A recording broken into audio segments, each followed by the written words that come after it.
Beatriz, te recuerdo como una reportera muy combativa en los años 90 en Puebla, haciendo crónicas febriles sobre el conflicto de Huejotzingo o presentando reportajes muy críticos sobre un grupo de periodistas becarios en la Sedesol, sí. incendiando Puebla de alguna manera a través de los medios en los que colaborabas. ¿Cómo te ves tú? No, pues muy bien. Distancia? Es una etapa muy formativa, de muchas lecciones. Aprendí mucho sobre la dinámica de los medios, la manipulación. Tú lo sabes muy bien. Los medios como entidad de poder.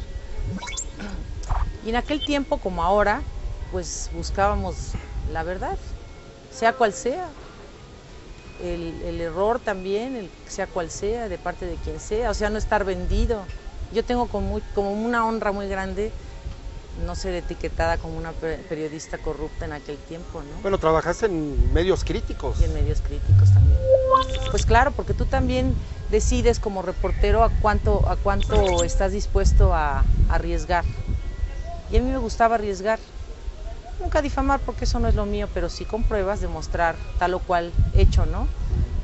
Y hasta de pronto involucrarse en causas. Por ejemplo, ¿te acuerdas cuando fue aquella gran temporada de lluvias donde Teciutlán acabó devastado? Claro. Se desgajó un cerro. Yo me lo tomé personal. ¿Te fuiste a meter ahí? Yo me fui a meter a toda la zona y además ayudaba ahí con lo que podía, llevando hasta enseres. Me acuerdo una escena, no exactamente el lugar, se había desgajado otro cerro por Tlaxco, porque también en esa zona había llovido mucho y no podían pasar de un pueblo a otro. La carretera se había roto y desfondado. Entonces había que conseguir de un lado y del otro poder pasar pues, cosas básicas como la comida mientras levantaban la carretera de nuevo.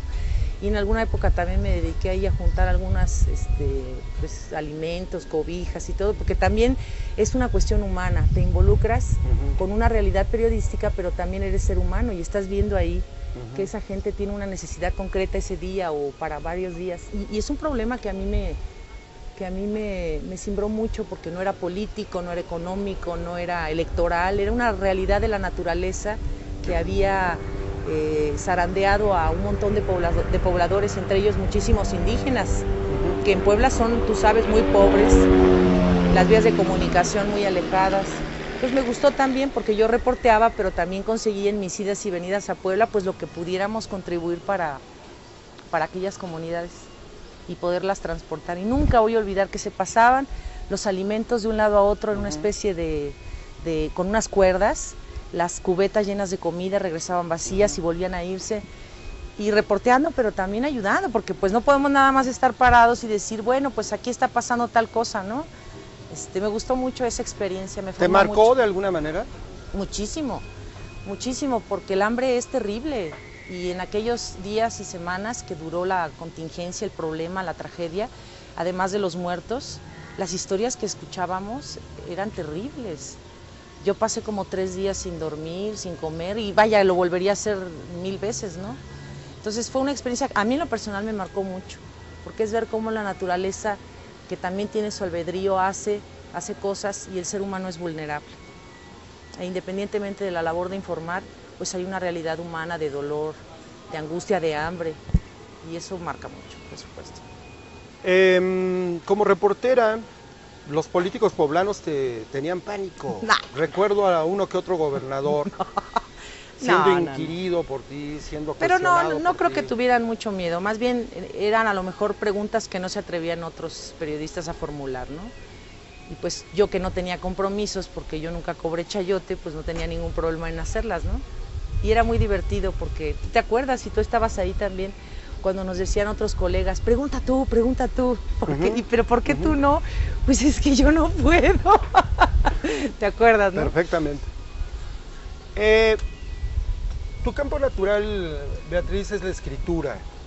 Lo curioso es que algunos de los personajes, de tus personajes favoritos, son personajes antiguos, no contemporáneos. Sí. Pienso en Bernal Díaz del Castillo, tú hiciste tu tesis de maestría sobre Bernal Díaz del Castillo.